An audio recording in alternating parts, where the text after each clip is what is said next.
Hello, hockey families and friends around the world. Welcome to episode number 6 of Our Kids Play Hockey. I am Lee Elias, and as always, I am joined by Christie Casciano-Burns and Mike Benelli as we bring you nothing but the best tips and tricks and information for hockey families, parents, coaches, friends, players, wherever you fit within that realm. We are here for you. And today, we have a really exciting topic, something that will make you think of normal times. We are in the middle of a pandemic right now, but the point is this is going to be information that will bring you back to the holiday spirit. It will tell some stories from the holiday time period and hopefully live on forever in the podcast lexicon as the holiday tips hotline, if you will, of this podcast. So today, again, I said it, we're talking about holiday hockey tips and tricks. We're approaching Thanksgiving. We're approaching Hanukkah, Christmas, the New Year's, which means tournaments are typically abundant at this time. People are traveling, whether they play hockey or not. And today we're going to talk about some of the things that you can do to maybe maximize this time with your family as a parent, as a team, however you want to look at it. So the number one thing I'm going to jump into, and I'm going to go right to Christie for this one, is about taking advantage of the time, right? You don't want to wing these trips. They are memories that last a lifetime. Christie, you are the hockey mom here amongst many other things. Tell me a little bit about taking advantage of the time. Plan. All right. First of all, I got to tell you, this is one of the reasons why we get the reputation of being crazy hockey parents, because the day after Thanksgiving, where everybody is still stuffed from the turkey, ready to veg out, hit the malls, we're hitting the road. Right. It's a holiday road trip for all the hockey parents the day after Thanksgiving. And why? You can get a lot of hockey in during the holidays. It's usually 4 days where you can play tournaments and get a ton of hockey in. That's why we do it, and it's fun. It can be stressful, so you do have to plan. So, and what's the phrase that I use from Ben Franklin? Oh yes, failing to prepare, you are preparing to fail. Right. And you don't want to fail here, so think ahead. I always like to have somebody coordinate the out-of-town exploration trips. Assign somebody on the team to say, hey, find out if there are any organizations, any places we can go that'll give hockey teams discounts if we go in a big group, laser tag, or, a hike, or, a trip to museum. A lot of time these places, especially this time of year, are hungry for big groups, and they're going to give you a discount. So look for those opportunities to go places with your kids and do something extra fun as a group. Also, assign somebody to look out for places to have team dinners. A lot of restaurants will also give you discounts. So that's something that you can do as a team as well. Get that car ready. Make sure that you have everything you need. Check, double check that.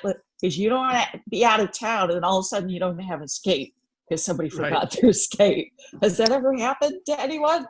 That hasn't happened to me. I'll tell you, this is going to be an interesting episode overall because now I'm in a weird position here where I'm a parent, but my kids are young enough. I still haven't done a ton of these holiday tournaments yet. I'm sure the parents at home are going to go, oh, just you wait. I can already hear you saying that. I have experienced them as a player and as a coach. The level I was coaching, it was just regular season stuff at that time. So I'm actually going to lean on the both of you in this episode because I feel like I'm the listener this time around. I'm taking all these tips in. So, Mike, again, you're no stranger to these trips as well. You've talked to me about the exhaustion and the excitement of them, but everything from short little in-town trips to cross-country trips. What are your feelings on the holiday hockey and getting out and doing everything as a team? Yeah, so full disclosure, I am anti-tournament guy. But I'm not thanks to everybody for listening to Our Kids Play Hockey. But I'm not anti-team team trips and team opportunities. I think but to Christie's point, a tournament can make or break an early part of your season, a Christmas tournament, a Thanksgiving tournament. Make sure you do your research. Make sure you put your kids in the right environment. Trying to play up or play down. nobody wants to go and play. We're in New York. I don't want to go to upstate. I don't want to go to Buffalo from New York City and play 4 teams that I could have played in my hometown. Make sure you know who the teams are. Make sure you know where you're going. And then, again, the challenge is great, but I think the tournament philosophy and the thing I get from parents and other coaches, well, it builds team unity. It builds, the opportunity for parents to get to know each other. Well, there's a lot of things we can do other than a tournament. Team weekends away, coordinating opportunity with kids. Thanksgiving, Christmas, Christie talked about it. These are perfect times to have this block of time for you to experience these things. So don't pigeonhole yourself into thinking you need to go to a tournament think about building tournament type environments for your teams. Right. That's a great way of putting it, Mike. That's a really good way of But putting it. they're great opportunities. We missed the opportunity to go to a tournament because of circumstances, and we just found a way to find 5 slots on a weekend, and we played 5 games against 5 teams. At the end of the day, nobody was disappointed. Everyone was happy. The kids all got to meet each other and know each other, and the parents got to hang out together still in the same environment that you would if you got on a plane and had to go somewhere. Before we jump even further into the topic, I do want to comment on something you just said, actually both of you. And this goes to Christie, what you said about, failing to plan is planning to fail. As a team builder, which is what I do, I can tell you that when I work with a team, I typically want the team to go away on a trip early in the season. But Mike, to your point, it doesn't have to be 6,000 miles away or in another country all the time. It's the key is getting the team together and planning that trip. And this is, Christie, what you said. If you're going to do some sort of bonding experience, if you plan it right, you can do that. And it is incredibly important, but logistics matter, right? Like, I wouldn't want to drive 17 hours to play teams I already play. Like I'm with you on that 100%. But let's just say you are driving 17 hours or you're going to Lake Placid or, where everybody goes, right? There's always a centralized location where people like to travel to. Typically there is a on the road aspect to those trips, right? I kind of want to sing Holiday Road, but I'll spare you guys my musical acumen here. Oh, come on. Holiday Road. I can do it. I'm not going to do it. There you go. I'm love it. Look, I made Mike blush. He's That's my job. For For those of you watching the episode, Mike's blushing. I'm not singing. He's not singing. No, you got that. Just dance. You're a mean one, Mr. Grinch. No. So let's just talk about being on the road because I remember traveling as a young player with my parents. When I was younger, we went to Lake Placid. That took hours to get up there.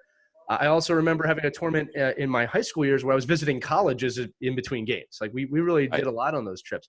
But Christie, I'm going to turn back to you real quick. Okay. What are you're speaking to me now and all these rookie hockey parents, right? Yeah. We're going to go on a 6-hour drive, right? What are the tips I need to know on the road to make that the most fun it can possibly be? Meal plan is really important because you don't want your kids eating a lot of junk food on the road, right? And making the fast food pit stop. Try and avoid that. So I'll cook ahead of time, and I'll get some great, stuff that you can just, grab out of the cooler that they can munch on, fresh fruit.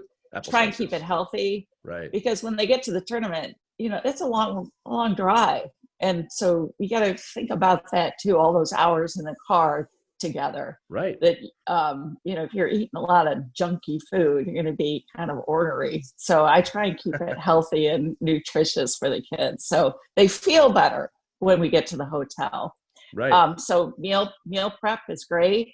If you are really in a bind and you can't make that road trip, but you want your kid to go, seek out a parent who can take your kid. I've done that many times where parents' work schedules make it impossible for them to get to the tournament on time, but will meet us like midway. Right. Like maybe they can make it Saturday, but they can't make it Friday. So I'll take the kid.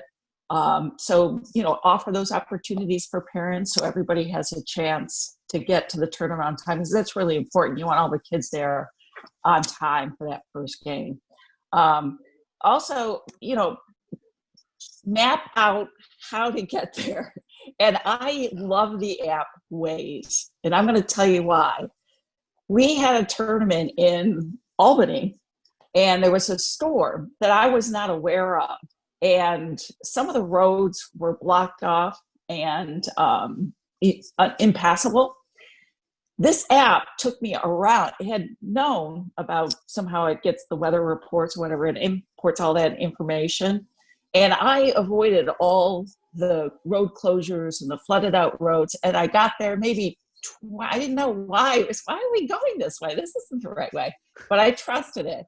We were there about 20 minutes late. Other parents didn't get there for 2 hours. Wow. So, yeah. So make sure you check weather reports, check road conditions, leave on time, make sure you have everything you need. I invested in a road service as well, just because, if your car breaks down. That's a great point. These like are all things you have to think about. Yeah. Right. Especially if you're on the road a lot, and you right. never know what my serpentine belt blew one time, and thank goodness I had my AAA service. But you can have any, whatever you care. Well, And especially I if you're taking still long got trips, there. like you said. Yeah, If you're a hockey parent, you should have one of those services. A few things to comment just on what you said before you keep going is one is I can confirm as a coach that eating right is extremely important to performance. So if you're one of those parents that wants your kid to perform, getting the right food is really important. She's 100% right on that one, and it's noticeable too. The other thing too is, modern technology is amazing. I remember when I was a kid, and we're talking like the mid 90s through the turn of the century. My dad, I remember this. We'd have these trips on the weekends. He'd call me upstairs. He'd have a map out. We'd have a highlighter out. We'd map the trip, right? Very strict leaving times. This is the way it was. And I remember it's going to be funny to have to tell my son, my son's got a Nintendo he can bring in the car. They can watch TV on their tablets. He's going to ask me, what did you do? We just sat there. Or we read a book. That's it. That's all you could do back then. Play road games? Yeah. Like license plates and stuff like that? Come on, there's 10-year-old, that's going to be... we still play I Spy with my kids. But it was a different experience just to say the least back then. Christie, I think you're 100% right, especially about I think the AAA thing is actually a really great thing to say. I didn't even think about that. You know what I mean? Like that's something you should absolutely have if you're a hockey. It's happened. Flat tires, car breaks down, technology, right? All kinds of Waze is a user peer sharing app where the people on the road share that, and Google Maps is getting better all the time. Apple Maps is, but there's options for you that you could legit get in your car with no directions and probably make it. I love when they say police reported ahead. Right. Ooh, slow down. He's up on the gas. The police love that, by the way. They love it. Yeah. There have been a few hockey parents who've been ticketed. I won't mention any names, but And I passed them by like, ooh, okay. I'll tell you another. You're going to be late. Story. Call the coach. When I was living in the United Kingdom, so their traffic, nobody speeds there. Nobody, because there's traffic cameras everywhere. And if you speed, you just will get caught. So it's somewhat of an enjoyable experience driving in the UK. It depends on the time of the day and the traffic. But different strokes for different folks, I guess, on that one. But Mike, tell me, you have to have a crazy story or something like that from your time on the road. No, I think one of the I used to love about my parents. My father and mother used to come to a lot of my college hockey games, and I try to use this experience with my kids, talking about what you're saying with your guys, playing Nintendo Switch, or they don't even know, they don't even look out the window. They wouldn't know what state they were in or what town they were in. Have we even left yet? And son, my mother, they're south of the border. That's how you know you're in the south. Yeah, I don't care, Dad. My mother used to love the 3-hour trips to New Hampshire, and she'd be like, "Wow, we got there fast." He goes, "Yeah, well, you just slept for 3 hours. I drove the whole way." So I think that's So to me, it's really hard, because I think we come from a generation of not having all this access in the car. Right. But I love to try to engage my kids and take the phone away. And and this is talking about travel hockey players just going to practice and taking a long time to get to local practices. Right. This is a really good opportunity to connect with your kids or multiple kids in the car. Making sure you're obviously have bathroom breaks. You always have the kid that's like, okay, we got to stop. We've been 45 minutes in here. So I think it's just a matter of knowing your route, knowing your time, giving yourself time not to be stressed out getting to the tournament or the rink, and I think that, that point of checking equipment and rechecking it and then rechecking it again, making sure you have home and away jerseys, and you have maybe you have to have 3 sticks for that weekend, because some of these rinks and tournaments you go to, the pro shop's not there. It's not open. Right. There's nothing local. You can't order from Amazon and get it the next day. It just doesn't exist. So, preparing so you don't fail is a huge theme in any time you go away. I always loved when the coach brought extra gear, because there was always somebody who lost the neck guard or couldn't find the other hockey glove, and he always had extra. Yeah. And when you're so far away from home, and you're right, a lot of times the pro shops aren't open, and the game's in an hour and you don't have time to run to the local pro shop, that it's great if parents have extra gear. I always try to bring a little, like an extra of whatever, socks, just because one parent's always going to be in that bind. One kid's going to forget something. I was just going to say, we all know someone or have been that someone that showed up and suddenly have to buy a new pair of gloves. God forbid, skates. I remember one time a friend of mine forgot his skates, and How'd you forget your skates? No. It's the most important. How'd you forget that? It's just, again, we're starting my boy and my daughter young of even at the rink when we're getting undressed. It's no, your gear goes in the bag. Don't mess and I make him do it right till he gets it right. Because from my point of view, we're setting those foundations now. I also fully admit that when he becomes a teenager, that's probably all going to go down the drain. But no, not necessarily. So Christie brought up a great point about that. Right. That's where that routine earlier in episodes and things we've talked about before about air drying your equipment out. Right. I mean, that's where the kids are putting their equipment in their bag, saying, okay, I put my supporter on, I put my breezers in the bag, I put my shin guards in, I put, everything's. And another thing I would add to that is right now, because of the technology we have with skates, there's no reason for any player at a travel level, if you're going to a tournament, not to have 2 sets of hockey blades for your skates. Right. That's fair. They're quick change. They pop out, they pop in. They could both be sharpened for the trip. There's nothing more frustrating than seeing a kid on a Saturday morning have no edge and no way to fix it. Right. And they go through the whole weekend and it could be a disaster for that kid. Yeah. So just, those are little things you can do as a hockey parent to prepare your child for a weekend away tournament for sure. Right. Also, when we talk about hotels, try and find a hockey-friendly hotel. And They are out there. Trust me, it's changed. I remember the first year my son was playing, we went to a hotel and they did not like hockey families at all. They reluctantly accepted our team. They gave us a long list of rules and we had a sign on the bottom of it promising, no hockey sticks in the hotel, no running in the hallways. Parents will not be drinking. And at the bottom, if you violate any of these, we will get your firstborn, I would have left. Right. I would have left. Yeah. Well, here's the problem. When you're stuck, all the rooms you didn't book early. Right. You're kind of stuck with that hotel. So you just take what's acceptable. But then now last year, I remember going to a hotel. It was amazing. Walked in and they rolled out the welcome mat for us. They had hors d'oeuvres. They had refreshments.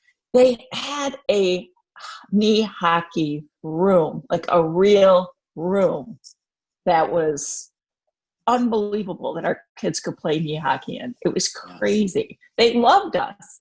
They couldn't do it. And it was so refreshing. It was so Christie, refreshing. So those hotels are... You need to make a new app, Hockey Hotels or hockeyhotels.com. You'll have a whole ranking system and everything. It really takes the stress away from you when you feel welcome. You're walking there like, it's okay to bring the hockey bag in? Totally. If I was a hotel got a room for them. If I was a hotel by a tournament venue, I would have a rink room that you can play knee hockey. And this is actually a perfect transition. So I'm going to use it. So as our podcast continues to travel down the holiday hockey road, now we've arrived at our destination. The road trip is over. As Christie said, we're at the hotels. We're ready for the tournament to begin. And there's a lot of things that you need to think about when you're actually at the event. So this is from when you arrive at the hotel, which you so elegantly put that if there's any hotel managers listening, it is a big deal when you welcome your guests. Surprise. It's called customer service. But Christie, let's start with you here. Just from arriving to the games to in between, you talked about knee hockey, getting together, finding the deals and discounts, exploring, meals. Talk to me about all of that right now. Right. And when you get to the hotel and you've got your schedule, make sure you know how long it's going to take for you to get from the hotel to the rink and know the route. Because you don't want to wait for the morning. If you have a 7:20 a.m. game, you got to be there an hour ahead of time. Figure out what time you need to leave in order to get there an hour ahead. You got to do the hockey math. So it's like, okay, the game starts at 7:20. I leave at 6:20. It takes 30 minutes to get there from the hotel, add in traffic, get it all figured out because you don't want to be stressed when you wake up in the morning because you got to get your kid fed too. Right. A lot of times hotels will offer breakfast early in the morning and ask them. A lot of times, this was great. They'll bag it up for you. So if you're in a real hurry, the kid doesn't want to sit down with everybody and eat breakfast with a team and they just want to go to the rink, get it to go. Hotels are great about that. So get a little breakfast to go. They can eat it in the car. If it's a 20-minute drive to the rink, you're all set by the time they get there. But it's really important. Sometimes if I'm not sure where the rink is, I'll ask parents who do know where the rink is, can I follow you? And so we get a little caravan going. which is great. Then I don't Do it even as have a to team, think about it. right? Do it as a team. Or the day before, drive yourself and figure out how long it takes you. Time it out and kind of look at the traffic scene. Is it going to be, hectic at this hour of the morning? Yeah, bring Are the these kids back too. roads? Bring the kids. Let them get the lay of the land. My dad and I Yeah. used to do that. We used to go to the rink so I could check it out and really see kind of like, hey, here's where you're going to be playing. Here's the, and as a player, I appreciated that. I didn't realize it when I was a player. Now that I'm older, because I got, I was comfortable when I walked in the next day. It can be intimidating or unsettling for some players when you walk in. You don't know the rink you're playing in. Right. And of course, what our kids would do too is they would go to the rink if a team that they were going to play the next day was playing. Scouting them out. Yeah. Oh, yeah. They'd get some intel. Yeah. It's the most important thing in the world when you're at a tournament. I'll tell you guys both too what I remember. And again, I really appreciate actually you both doing this because I feel like I'm learning a lot today. These are the things that I remember. I don't even remember the game so much. I do remember playing at Lake Placid, and I actually scored almost the exact same goal Mike Urizioni scored, which I remember that, which was kind of weird thinking back to it. But I remember the knee hockey games in the hallway. I do remember, and again, this is back when I played. There was not really a lot of portable gaming, like video games, but one kid always would bring his Nintendo or his Sega Genesis or something, and we would play that. I'm not against video games if the team is doing it together. I have no problem with that, right? But those are those bonding moments. And then what I also remember now, what I'm kind of looking forward to, is the parents would do this too, right? Whether they would all meet up in a restaurant. Or get together. That must have been an incredible bonding experience for the parents as well. Am I wrong in thinking that? Oh, that's so fun. Those are some of the most memorable moments for me, is just hanging out with the parents. We'll go to the local restaurant and just hang out at the bar and kind of get to know each other better, just have fun and just cut loose and, share stories about our kids and, what they're going through. It's great. A lot of times too, we would reserve a room so the kids could have their knee hockey games or have a team dinner there. Right. So reserve that ahead of time. It takes a little bit of planning, but hotels are usually pretty good about that. And they want you to stay and hang out and, be kind of away from the rest of the guests. So you just stick them in this room. You don't have to worry about them. Hopefully they understand and want that. You know what I mean? Yeah. Depends on where you go. Mike, turn it to you again. Christie, that's a great look at it from a parent. I mean, Mike, tell me a little bit more about a coach, because if you're a coach, you have a lot of responsibilities on top of all this, like trying to win, hopefully, or at least making it a conducive experience for your hockey team. What's that side of it feel like? Yeah, well, Christie mentioned it. I mean, delegating a lot of the duties that go into a travel tournament are huge. I mean, especially, picking out the bar. It's a great time to work the coach over. After the first game that you need more ice time. There's always a lot of negotiating. 24-hour rule goes right out the window. Yeah, right? It's gone. It's gone. It's like, coach, I never do this, but I got to tell you, Right. And, you never hear the good stuff usually, but sometimes. But it's a good time for you to meet the parents too and find out even what they do and what they do for a living and how are they out here at this tournament? Like, how do you get off work for 5 days? Right. Have those conversations. But for me as a coach, delegating all that stuff to get a lot of the noise out. Maybe somebody does go to the rink, give the lay of the land.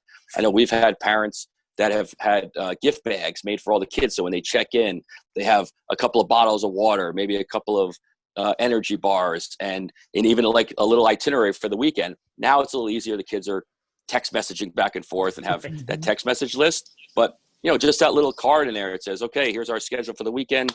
We're doing a team dinner, a team breakfast, team lunch. You always want to make sure you coordinate a team picture, not in the rink. If you're in a tournament, you're Lake Placid or you're down in Valley Forge or, you're in a place that's a really exciting place for your kids to be. Don't discount the fact that organizing that team picture ahead of time, because you want the kids in front of, the 80 Olympic rink or at the Oval or, using Lake Placid as an example. I love the fact that, we've had parents in the past that cater to those families that have little kids that come to games too, that don't want to go to the 7 a.m. start, and making sure maybe Live Barn is up in the, one of the conference rooms so that, moms or dads that have little children can still watch the game and not feel like they have to go to a rink at 7 o'clock in the morning. Great suggestion. On a tournament weekend, because we all have our families there. And I think we need to respect that. A couple of hacks that I love that I don't think I did up until the last couple of years. When you go to restaurants and you go as a group, order by your player number. And I used to love that. Like, so if my son's number 36 and the waitress would come around and said, my bill's for 36, and he's saying his bill's for 36, and that's the bill you get, it resolves the fact of that That's one right. parent that says, oh, I'll pay, I'll collect the money. And then they're like, well, I'm short $300 here somehow. Yeah. And, and it's a very awkward happens. experience. Yeah, we do that all the time. We order by jersey number. And what's great too is because the parents will sit at one table and the kids will sit at another table. So the waitress will come over and it's easy because, okay, I'm number 15. So she'll come up with a separate tab, number 15. And those two kids over there, they're also jersey number 15. So it'll all be on one tab with your jersey number. Yeah, I love that. It's easier on the waitress too. And most of the waitresses will love that. Most of the restaurants are like, that is great. I mean, now we have, 18 separate bills, but we're not trying to figure out who's paying the tip, who's doing this, who's doing that. Yeah. And you always want to make sure, that manager can add in a little bit too. And then the other thing I really like about tournaments is every one of these tournaments probably has an action photographer or somebody doing action shots of your kids. Mm-hmm. And some of these people are unbelievable. I mean, what they can do with the kids and giving them like a real professional looking action shot. So one of our managers have always gone ahead and proactively went to that organization and said, if we give you one fee, can we get every photo from the whole tournament? Because each parent is paying $50, $60, $80. Right. And this way you pay $25 each. And even if you just wanted that one photo, but you have access to every photo from the weekend. And that's huge. And I think whoever's running that organization, the photo company, they like it too, because they just give you one disc or they give you one, zip USB drive and you have it. And I think it's, so those little things can save you not only a lot of money, but just a hassle of, trying to organize that within your weekend. So I like that. I love those kind of things. Yeah. Yeah. Christie, did you have something? Sorry, go ahead. No, and a lot of times they'll approach you as a team. Does your team want to order a CD or whatever? And they'll offer a discount. And then you have the one parent who will coordinate that. And then they'll get that to the rest of the parents. They'll share that. So it's easier and easier, right? I mean, it's just like, okay, everybody Venmo $25 to me and you're done. And then you go there on Monday and you have enough pictures for, I got mine right there. Great. So, you have your opportunity to have your real professional looking photo, but without the hassle of sitting in a tournament room, looking through these photos and trying to figure it out. But those are just little things that can help you at your time when you're in the tournament setting. I'll tell you both something as someone who works in media and does a lot with photography and video, and this speaks to everyone's point. So Mike, you said, how they can get some pretty unbelievable photos. There is a massive talent that goes with getting a good photo in an action environment. Well, one of the side effects of being in media now is everybody has a camera on their phone. So everybody thinks they're a professional photographer or videographer. And don't get me wrong, phone pictures come out really well sometimes, but this is their work, right? So when you come together as a team and ask for a digitized set of photos, everybody kind of wins because now you're paying that person for their work and they're getting a larger sum for a group of photos instead of maybe 3 or 4 just 8x10s for $50, which is super overpriced in my opinion, right? So you're actually doing the photographer a favor, you're doing a team a favor, and the way things are going, you want the digitized photo anyway, just because you can do a lot more with it. The other thing I wanted to mention is that when you're at a fun place, like we went to Chicago, and we all decided as a team, what are the things that we want our kids to experience? Okay, we want to see the Bean. We want to eat deep dish pizza. Right. We want to, go shopping because it's right before Christmas. We want to get some, gifts for our families. So we mapped it out, and a parent had organized everything, travel, what time to meet, what restaurants to go to, and what time to go down to the city so that, we could, walk around and see the Christmas lights, and the kids took pictures in front of the Bean. And it was just the most memorable trip, but it was organized. And we all had goals of what we wanted to, as a team. What do we want to do as a team? And then parents had time to go off and do their own things with their own kids if they wanted to experience that with just as a family. But it takes a little bit coordinating and planning. That's what I meant about, don't get pigeonholed into thinking you need to go to an actual tournament, because you can make tournament weekends and cater to, say, I want a 7 a.m. game and a 6 p.m. game, or I'm going to be in Boston for the whole weekend. I'll get my 4 games in, but we want to go see Boston College play BU and coordinate that. because those are real experiences. I know one of the best pictures we've had at a team that we ever took was a tournament in Cape Cod, and the kids all on the beach, in their hockey equipment, and it was just a really fun, rememberable experience. And I think that's where, knowing how you're selecting your tournament, where you're going, what you're doing, using those parent resources that are out there to say, hey, I know somebody that, is an admissions director at Northeastern. Well, let's go take a tour of the school. Right. And when you have 13, 14, 15-year-old kids, it's great. They love it. And the parents, I think, appreciate the effort you put into doing that. Well, I'll tell you guys some rounding out thoughts here before we get to the next section of this. One is that it sounds like itinerary. You can't plan these things enough. And the idea is that tournaments really should be an experience, right? The only time I would say that might not apply is if you're in some sort of high-level showcase where the hockey really is the focus. And this happens usually later in high school, where maybe you're trying to get into college, or even in college, there are showcase tournaments for kids trying to go to the next level. But that's not so much what we're talking about here. It's the experience of being together. I have been on tournaments where there was no planning and we just played hockey and we never saw each other. It was a massive waste of time when you really think about it, the opportunity that was there. And I've been to tournaments that were completely planned and we were together all the time. And those are the ones I really, really remember, right? So, and again, Christie was saying it. I always suggest, and this is a two-way street, I always suggest to parents and planners, you should ask the players and the kids, what do you want to do in this area? Here are some options. I remember going on trips where the parents had like 3 museum trips. And don't get me wrong. They're like, what is this? Yeah, nowadays I love museums, but when I was 14, I didn't want to go to a museum. That's not what I want to do with my time. And there's usually a lot of opportunities. Hopefully, if you're going to a tournament, it's a destination of some sort, right? Lake Placid's the best example. There's no shortage of things that you can do there that are amazing. And that's not the most beautiful town in the world, to be fair, right? But other things too, like, are you on a coastal environment? Are you in an environment where there are local attractions? I say this, if you're at a high school level, even a middle school level, if there is a collegiate presence and you can go to a game or something just to get the kids thinking college, that's never a bad thing. Or just post high school education or anything like that. Some kids want to go to trade schools. Maybe there's something out there like that. You can think ahead like that. Those really do make an impact. Especially when you go see a college game, you go see Boston College or Boston U or any of those teams in the Bean Pot. I mean, that's going to have an effect on your kid. Like, I want to play there, right? It gives them a goal. It gives them a set. So my point is, I remember being really inspired on a lot of these trips and feeling like I was part of a team. Let's be honest. In the times right now, we need that more than ever, right? Especially from a parental point of view. Some of the best advice I ever got, I'm kind of echoing this back to you now. But I remember that someone said to me that, like, look, your kids need this, but don't underestimate how much, Lee, you need this too as a parent. Like when your kids start school or when your kids are playing, like you get a little, group together of people that you can speak with, because we kind of lose that, at least at my age. I've been working with my head down for 10 years. You kind of lose that after a while, and it's just work. You got to open up and spend some time. It goes both ways is my point.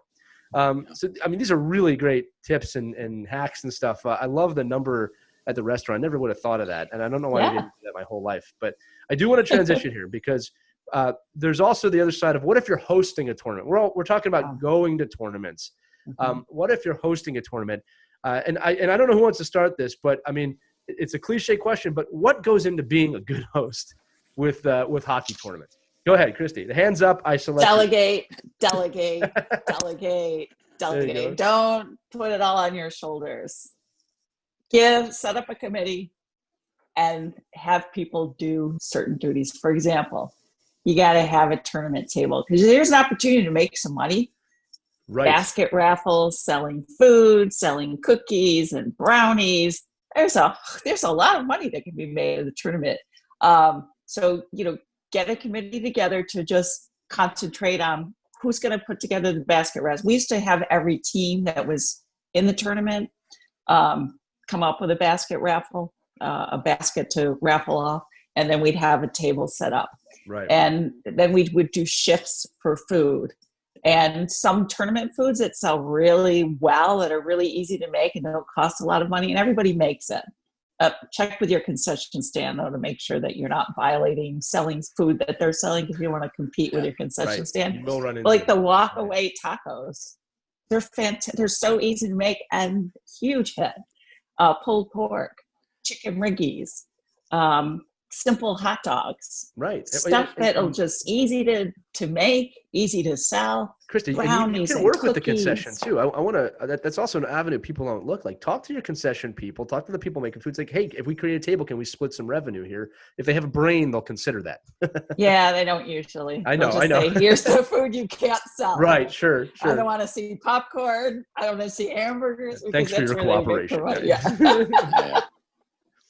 But that's okay. But it's fun, and make sure the kids work it with you. Don't just have the adults work the tables. The kids love doing it. So when they're not out there skating, sign up for shifts and have them sell stuff too. Right. And sometimes we'll have crafts people in too, and they love it. And people love to roam the craft tables and pick up hockey related gifts. And if anybody sells hockey books. Yeah. Well, I'll tell you at the table. I'm available. We all have different ventures in hockey business. I won't say any names, but my point is that I'll tell you this and this is honestly for the parents out there.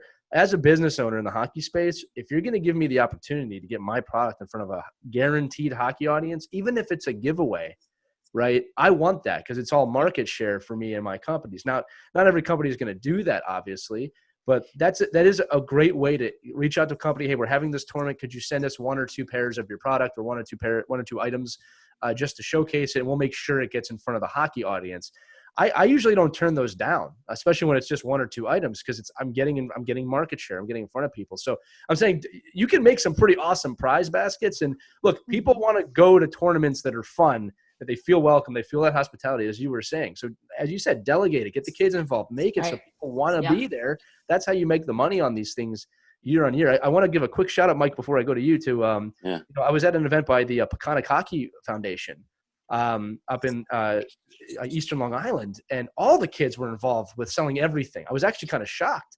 But there's no way you were going to walk into this tournament or this event and not buy something from that brand, because I hate to be good, but they were doing, please, sir, would you please buy some hockey stuff? I mean, that's what it was like.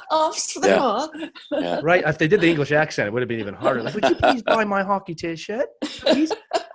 Mike, turning to you, though, because they do a great job. Peconic's an organization that really does a great job. But, Mike, turning to you, I mean, you've been to a million tournaments. I don't know if you've hosted any, but what do you like to see? What are the things that you think make something like this successful? Yeah, I've hosted a lot of tournaments and a lot of big facilities. And I think number one that I try to talk to our staff about when we're coordinating a tournament and the people that are doing it is go with the old Stu Leonard's adage that the customer is always right. And you have to figure out a way to make sure that the customer, the parents that are ravenous for, they're there, they want to win, even if it's a fun tournament, they're trying to find a way to win. So be organized. Make sure you have your rules listed, big posters, how the scoring takes place, how points are accumulated, making sure, because every dad in the whole tournament's down in the basement, figuring out okay, if we score 4 goals and they score 3 and this person shows up with a lefty stick, they get into the finals. And I love it. I'll be going, what? Are we in? Are we not? And they have this whole math and all these options. When I was a young the presidential race, where if he wins this state, or he's got to win this state, and this county it's just like that. I feel like that. I feel like John King. Yeah. I said, okay, here we go. So I think that was to me, like I know as a young coach, when I was a 23, 24-year-old coach, I was like, wait a minute, if we win this game, we have to stay and play at 6:00 tonight in Philadelphia. Right. Well, what happens if we lose? What time do we get to leave? And it was like 1:00. Okay, let's just be close. I think you gotta be aware of the tournament means much more to the parents than anybody else. Right. Make sure the information's out there. Make sure it's in poster form. Make sure the rules are. Make sure the rules are standing in front of there where there are no right. I can't stress that one enough. So give them a lot of room. I can't stress the big poster enough. Even I remember that as playing. Is like you want to make sure the rules are very clear. And I think don't get yourself in a situation where if you're a tournament director or you're running a tournament that you're leaving your tournament table. The moms and dads that are there volunteering with getting berated about math. And, who did this and who did that, who was illegal. Right. And the only other thing I would say, too, on these tournaments, what I love to do and I like seeing more of is less about getting a little medal and a trophy, and more about, to Lee's point, if you can partner up with all these great hockey companies to give the kids something to leave with, right. or if you're like in Norway, we did a program all week where our man of the match, our player of the day, got an award from Hoser Hockey. And it was like, okay, you're getting an award each day from a hockey company that wants your business. Sometimes that's a much better situation for everyone, because again, I'm not a trophy for everyone guy, but the kids should leave with something memorable. And it shouldn't have to be the $85 sweatshirt with the tournament weekend dates on it that they're going to grow out of in 4 months. It should be something that you can leverage hockey companies to now get your business, but give the kids something to leave with that they can remember. Right. We always put together gift bags. I don't know if you did this, Mike, but so they get a water bottle with a tournament logo on it. They would get a couple of little, bags with kind of hockey treats in there, or maybe a game puck with a logo on it. Yeah, something I love memorable that they can take home. So every kid in the tournament would always get a bag. So as soon as they go in the locker room, the bags would be set up for each kid with their name on it. I love that. We also had a decoration committee, because it's important to, like, we always put on a Thanksgiving tournament. So we find out every kid's name that was in the tournament. We'd make little hockey turkeys and put them up, and the parents would come in and look for their kid's name, take it off the wall, and as a little memento, little things like that. It's not a big deal. It won't cost you anything, just a few dollars for the crafts, but the kids love it, and the parents, think that's really neat that they get a little memento. Also, and they know you care. Find people. And they know you care. And they know you cared about the effort to put in to say, we're going to take you away from your family for 4 days and away from your communities, but we're going to make it feel like it's as festive as you can make it. It's competitive, no doubt about it, but we're all in this. We're all the crazy people that are all here on Thanksgiving weekend. Let's make sure that we're all, working together to make for the best experience for the families. Right. I'll give you both. Go ahead, Christie. I apologize. Make sure you have enough people to work the clock, the penalty box, somebody to watch the locker rooms in case kids are confused. Make sure it's clear what locker room they need to be in, where they need to be, what time their games start. So you need a lot of extra people just to make sure everything's running efficiently. Yeah. And we always had somebody in the lobby just to answer out-of-town questions. Hey, where's your mall? Hey, where can I go to get this? Where's your pro shop? So we always had kind of like the guest services person. That's a great. Yeah. Yeah. I'll tell you guys this too. Another one with a local one is officiating. So parents love to yell at refs. And I'll tell you this, there's like a three-way street, right? One is that, remember the officials are doing a lot of games in a short amount of time.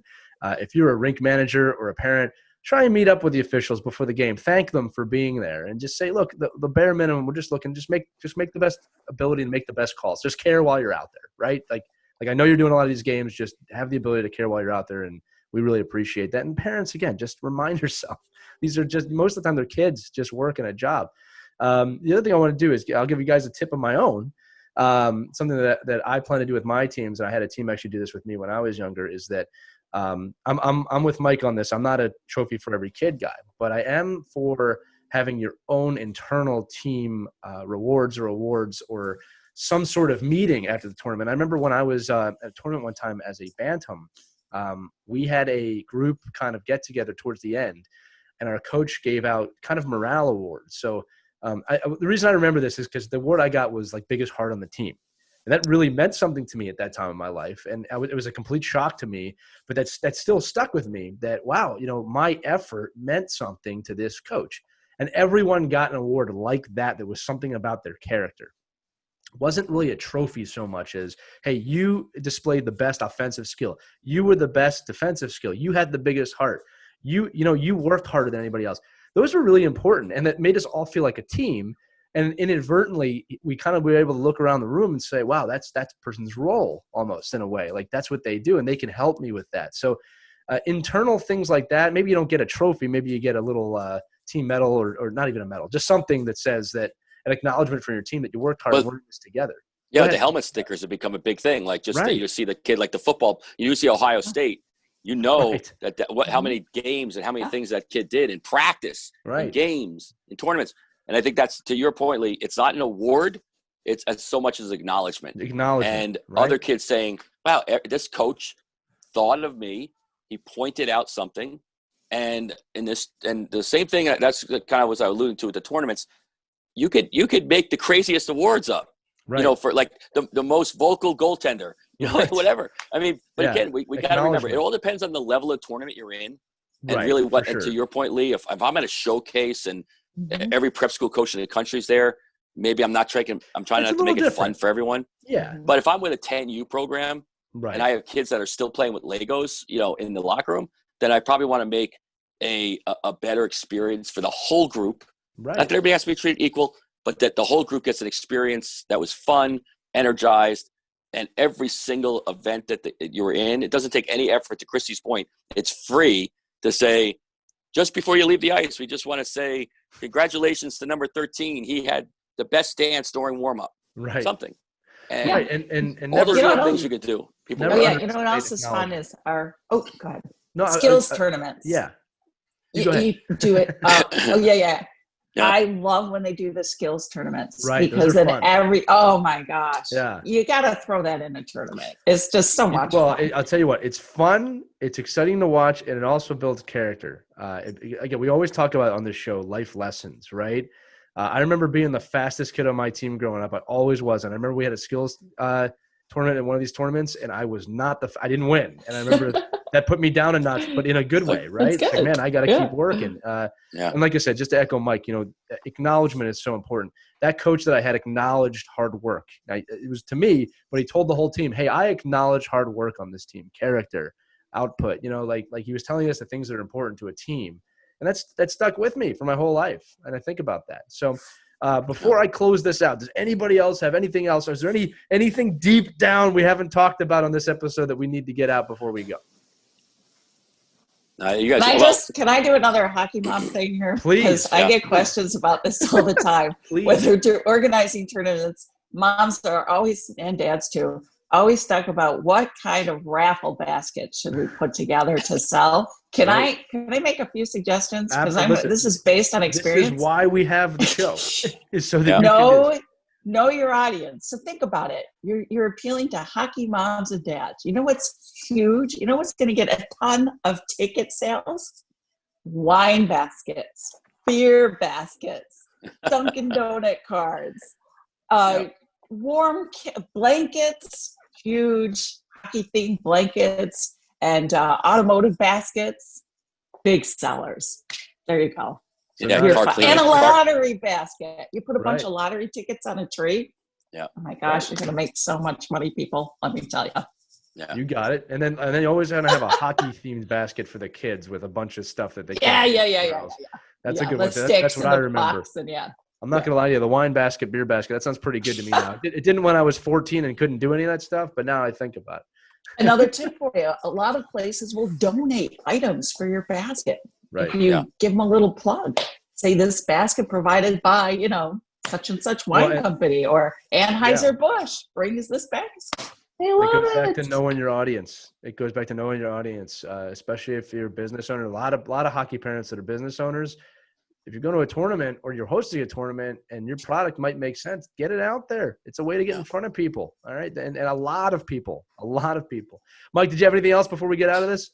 No, I'm looking forward to all the feedback we're going to get on social media for other people giving their ideas so we can steal them as well. So, I think to me, like you see people all over the world and the United States, putting on these tournaments and the ones I go to get better and better and better. And what they're because they're, you got to remember some of these bigger tournaments, they're competing for customers too. Right. And they're trying to make the best experience they can, in the bigger name brand tournaments, maybe not your local youth hockey tournament. But to Christie's point, just know your audience, know who you're going after, know the people that you're catering to in that weekend. And, I'm looking forward to seeing all the great the feedback and the hacks that other people have, that I can steal as well. Yeah, this is meant to be an interactive show. Obviously, we want to hear from you. As Mike said, it's all about the hockey community, not just the three of us. But I do want to say this in closing, that I think the overall theme or the message here is that while the hockey at these tournaments is important, it is fun, and everybody does love to win, and I'm not taking anything away from winning. The real win on a Thanksgiving or a New Year's or a Christmas or a Hanukkah tournament is the experience. It's the experience with each other, with the team, the bonding, the growing, the learning. I do remember being with my teams. I don't remember the tournaments as much as I remember that. So just keep that in the back of your mind, no matter what level you are with this, that the experience is really what is important when it comes to these tournaments. So that's going to do it for episode 6 of Our Kids Play Hockey. Once again, we want to hear from you. Visit ourkidsplayhockey.com or join our Facebook group, Our Kids Play Hockey. Pretty much it's just always Our Kids Play Hockey. If you search for that, you'll find us somewhere. For Christie Casciano Burns and Mike Benelli, I'm Lee Elias. Thanks so much for watching this episode, and we'll see you next time.